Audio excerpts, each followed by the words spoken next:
Welcome to Watch Mojo, and today we're counting down our picks for the top 10 iconic gaming bosses from the 90s.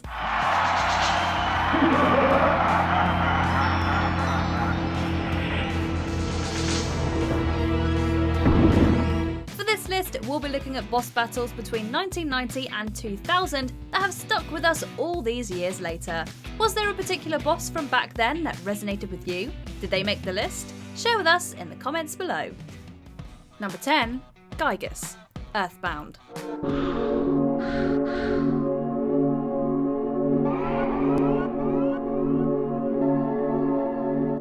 In all honesty, we'd put Gygus higher up on the list had the mother games sold better than they did during their original releases. The few of us who did play Earthbound, or at least watched a playthrough of it, were treated to a boss that was garish and disturbing.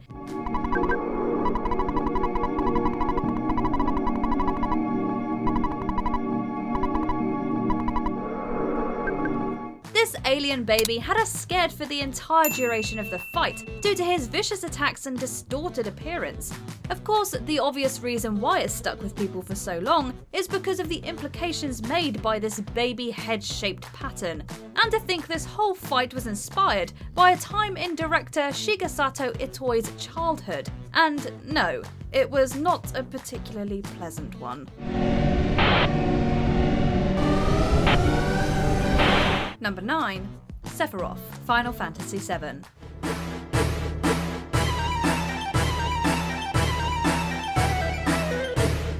He's the swordsman villain of anime video games to end all swordsman villains of anime video games.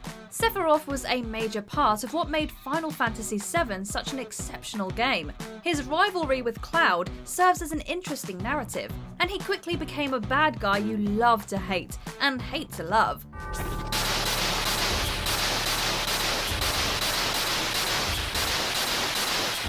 The fallen soldier also beat the living snot out of us in his boss fights.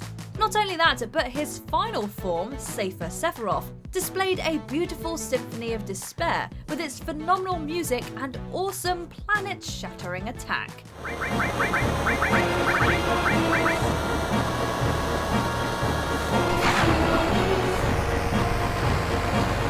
Number 8. Psycho Mantis, Metal Gear Solid. Oh, hurry!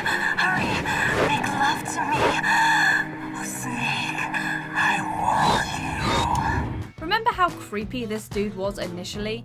Indeed, Psycho Mantis was one of the most bizarre foes we encountered in the 90s. Never before did we have to actually use our console in order to bring down a baddie. I can read your every thought. Psycho Mantis would do all kinds of things that strayed from standard boss fights, requiring players to switch controller ports in order to regain control over Snake, and even tricking us into thinking our TVs were behaving weirdly. And lest we forget the fourth wall breaks where he reads our memory cards and comments on some of the games we've played.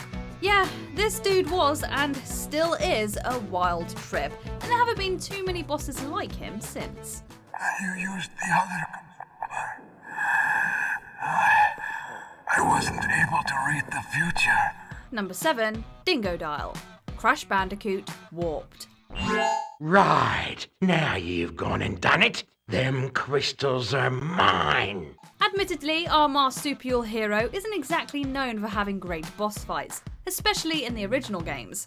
However, there are two that were done right. One of these was Dingodile, the second boss in Warped. Break out the butter. I'm gonna make toast. This crocodilian canine was a real test of agility as he launched fireballs into the air before spraying his flamethrower through his crystal shields. The entire fight is a game of cat and mouse as both Crash and Dingodile try to dupe each other into misfiring or getting burnt to a crisp, and it does an excellent job at keeping you on your toes. Plus, that dang music has an infectious beat to it.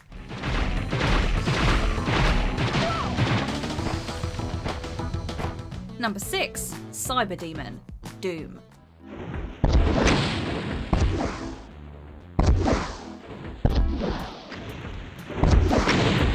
To this day, Doom remains one of the best parts of the 1990s, and one moment that stands out particularly is the face-off against the tyrannical Cyberdemon.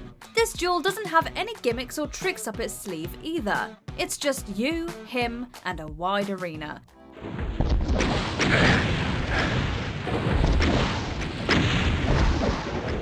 The both of you are constantly trying to flank the other with rockets, dancing around the centre, and waiting for one of you to screw up. It's a fight that manages to retain its tension even when things sound quiet, and defeating the Cyberdemon for the first time is a feat that sticks with you long after the rage settles.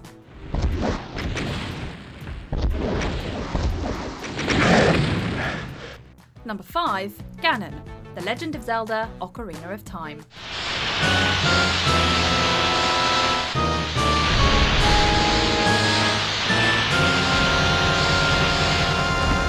Of all the times we've had to fight Ganon, this was the absolute best and most intense fight we've had against him. Throughout the battle, you're constantly feeling like the little guy, under-equipped and at a tremendous size disadvantage.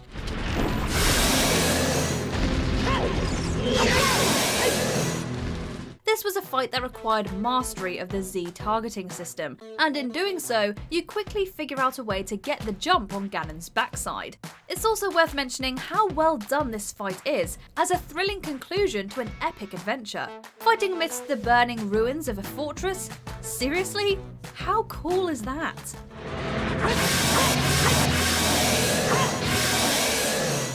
Number 4. Master Hand, Super Smash Bros.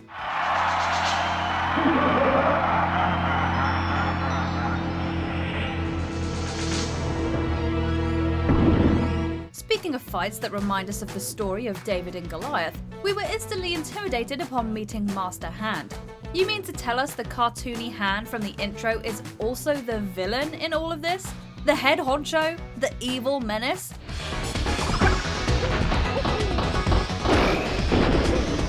What made Master Hand so frightening and memorable was how you could do such little damage while he dealt you a wallop.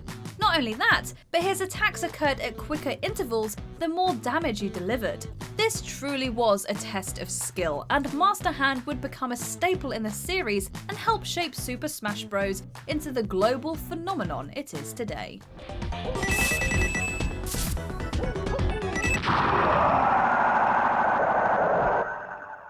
Number 3. Dr. Robotnik, Sonic the Hedgehog.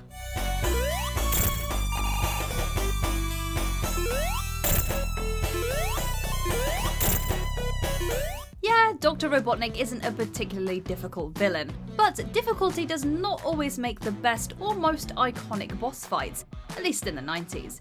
Sure, his weak spot was always the same, but what made his fights so resonating was how the way to defeat him always changed.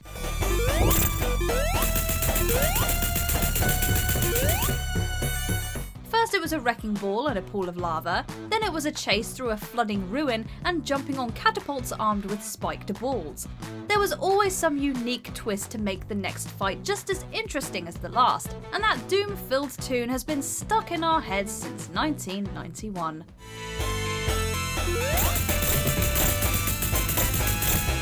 Number 2. Akuma, Super Street Fighter II Turbo.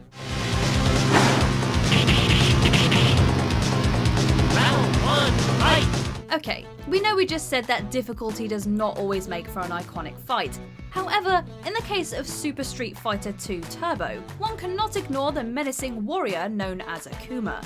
In the world of arcade fighting games, Akuma had a notorious reputation for being incredibly difficult. Arguably more challenging than most of the other fighting game bosses at the time. This dude boasted better abilities than any other character on the roster, moved faster, dealt more damage, read your inputs, all the nonsense that fighting game bosses have become known for. Sure, it was infuriating having to scrounge for quarters just to try and face him again, but when we finally did beat him, it was so incredibly satisfying.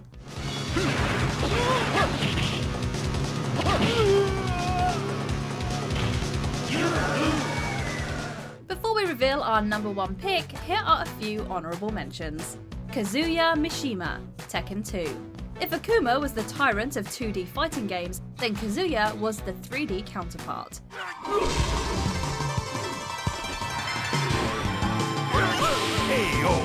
Super Tyrant, Resident Evil 2. A thrilling end to a chilling game.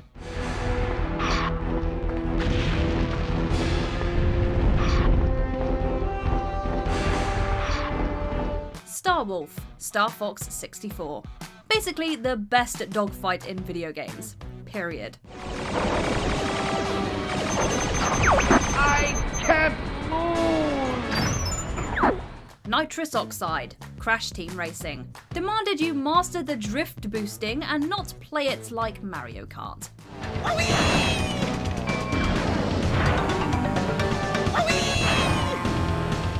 Before we continue, be sure to subscribe to our channel and ring the bell to get notified about our latest videos. You have the option to be notified for occasional videos or all of them. If you're on your phone, make sure to go into your settings and switch on notifications. Number 1. Bowser, Super Mario 64.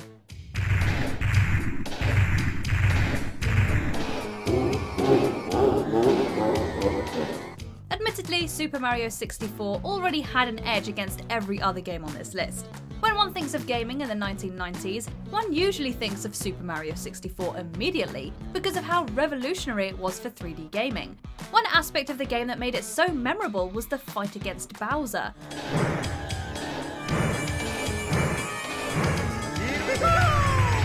It was a simple fight, run around him until you can grab his tail, spin him around, and huck him into a spiked bomb.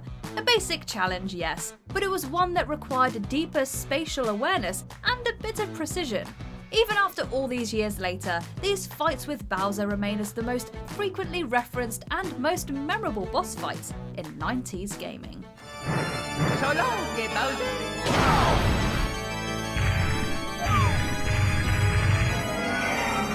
In the mood for more awesome gaming content?